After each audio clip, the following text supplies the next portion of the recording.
Oh well, I'm gonna add a 2015 Chrysler 200. Today I'm gonna show you to connect your Bluetooth from your phone to your vehicle interface. So first make sure your vehicle's on, which this is, and that your display's lit up. And then we can go to more, or we can do phone directly here. But under more, you go settings, and then you can scroll down to see phone Bluetooth. And then here, there's a max number of phones you can have stored, so you might need to delete one before you can add a new one. But here, there's add device.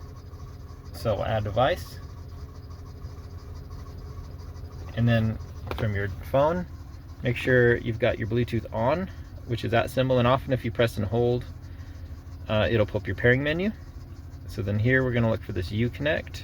Sometimes this might take a few tries or a few minutes, maybe restarting the car or the phone.